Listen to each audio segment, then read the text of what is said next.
N'est-ce pas, je prends rendez-vous donc avec la dame. Il faut savoir que c'est une amie à moi, une amie famille. Et elle et moi, on avait coupé les ponts, je ne sais pas, du jour au lendemain, comme ça. Elle a décidé de ne plus nous faire signe, je ne sais pas pourquoi. Et moi, personnellement, avec tout ce que je traverse dans mon foyer, honnêtement, je ne m'attarde plus sur les comportements des gens. Chacun est libre de faire de sa vie ce qu'il veut, de choisir avec qui parler. J'arrive à son rendez-vous, à son bureau, je dis, ouais, Sita, tu m'appelles ici depuis, je ne sais pas, qu'est-ce qui se passe, tu me demandes de venir au bureau. N'est-ce pas, tu pouvais me dire ça calmement au téléphone. Elle me dit, tu sais, il y a des choses dont on ne parle pas au téléphone. Parce que c'est des choses, on a besoin de s'expliquer. J'ai besoin de te dire des choses de vive voix. Tu es ma sœur. Ça va pratiquement faire 1 an et demi, 2 ans qu'on ne s'est plus donné de nouvelles, que j'ai coupé les ponts avec vous. Je t'ai connu derrière ton mari. On est devenus amis. On a formé une fratrie. Nos enfants se connaissent. Et franchement, tu as toujours été une très bonne personne vis-à-vis de ma personne aussi. Je te respecte énormément. Je te considère comme une sœur. Je tiens déjà à m'excuser parce que j'ai disparu pendant un certain temps. Ma disparition a une raison. Et cette raison, tu vas la comprendre. Je voudrais déjà aussi que tu m'excuses. Parce que ce que je vais te dire va peut-être te heurter. Je connais les douleurs que tu traverses et que tu as toujours traversées dans ton foyer. Mais ici, il y a des choses que je ne peux pas supporter. Je suis un être humain. J'estime que tout le monde a droit à la vérité. Ah, Seigneur. Si c'est ça qu'on appelle avoir un mariage compliqué, oui, moi personnellement, je ne peux pas.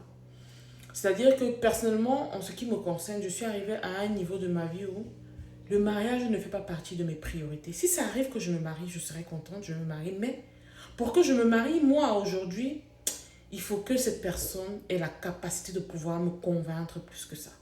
Parce que ce que je vois, ce que j'entends, les histoires que j'écoute à travers ce petit téléphone, moi-même, parfois, ça me fait peur.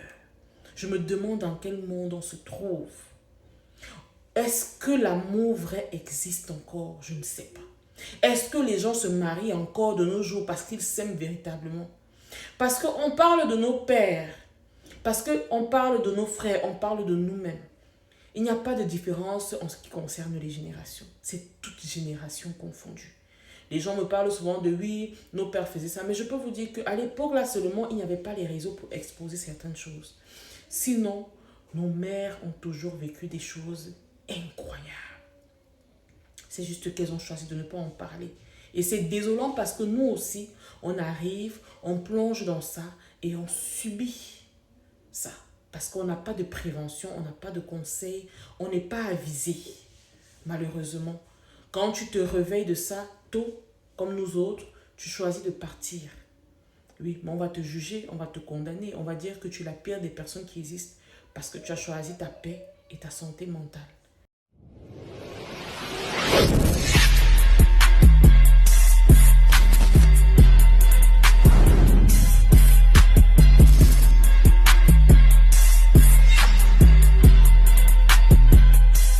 Alors, je l'écoute attentivement, je lui demande, mais tu veux donc me parler de quoi?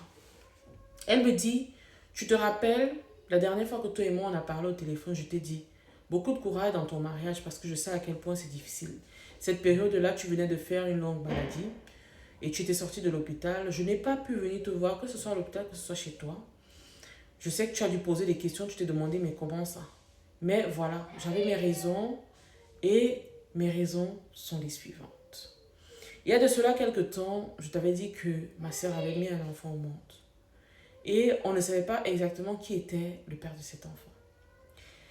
Je lui ai posé plusieurs fois la question, j'ai demandé à ma maman, j'ai demandé aux gens autour de moi que mais comment quelqu'un fait un enfant? Elle est déjà une adulte responsable qui travaille, mais on ne connaît pas qui est le père de cet enfant. Ce n'est pas normal. Nous sommes quand même.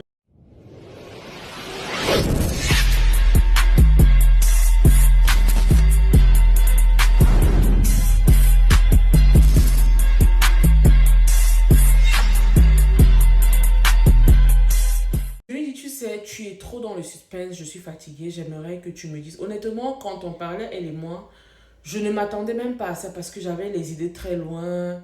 Je me disais qu'elle allait me sortir une histoire par rapport à sa sœur, que peut-être le mec, il est irresponsable ou quoi. Je ne m'attendais alors pas du tout à ça. Et c'est là où elle continue son histoire en me disant, tellement j'ai cherché à savoir, j'ai forcé, j'ai forcé. Ma mère a fini par me dire la vérité.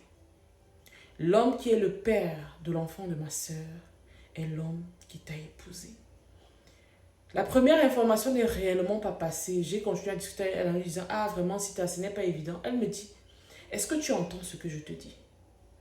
Ton mari actuel, est le père de l'enfant de ma petite sœur. Et quand j'ai appris ça, j'ai écrit à ton mari.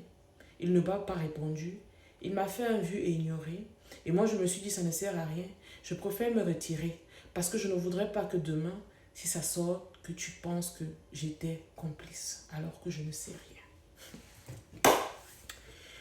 J'étais sans voix. Parler m'a dépassée. La jeune fille dont on parle est une enfant qui venait souvent chez moi. Qui venait souvent m'aider avec mes enfants.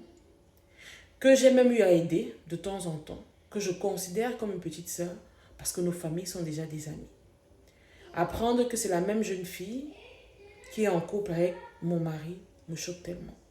Elle continue en me disant, elle nous avait fait comprendre que le travail qu'elle a eu, c'était via ses contacts. Les contacts en question étaient ton mari. Je tombe encore de nulle face à cette information. Elle me dit, je ne sais réellement pas quoi te dire. Il n'y a que comme ça que j'ai trouvé que je pouvais te dire la chose. Parce que je suis une femme, moi aussi je n'aimerais pas que demain quelqu'un me trahisse comme ça. Je te connais, je ne pouvais pas rester inerte face à cette situation-là. J'ai décidé de t'en parler. Et j'ai fait un message à ton mari pour lui dire que je devais t'en parler. Il ne m'a toujours pas répondu jusqu'à présent. Il m'a fait un vu et ignoré. Je suis restée tranquille, je n'ai rien dit. Pour moi, c'est la deuxième grosse information que j'apprenais dans mon propre foyer. Je lui ai demandé, ok, face à cette situation, Sita, tu aimerais que je fasse quoi? Je suis arrivée à un niveau de ma vie où je suis fatiguée. Je suis à bout de force. Je n'ai plus envie de lutter, je n'ai plus envie de combattre. Ce mariage me consume à petit feu. Peut-être qu'un matin, vous allez vous lever, on va vous dire que mon cœur s'est arrêté. Parce que je suis fatiguée. De là, elle me dit de prendre courage, de prendre sur moi, de ne pas prendre ça comme si c'était une défaite, mais de comprendre que voilà, l'homme avec qui je suis effectivement fait des choses vraiment incroyables. Tant d'informations pour une seule personne. Je me pose la question de savoir qu'est-ce que j'ai fait au bon Dieu pour mériter ça. Ah, les réalités que les femmes vivent dans les foyers, c'est tellement incroyable, vous n'avez pas été. Je suis restée tranquille, je n'ai rien dit. Je suis rentrée chez moi, j'ai continué à faire comme si de rien n'était. On se regardait, il me regardait. J'entendais peut-être qu'il me dise quelque chose. Qu'il me parle, alors rien du tout. Silence radio. Pas d'information, rien. Pas de conversation, rien. Pas de communication, rien. On va pour la suite.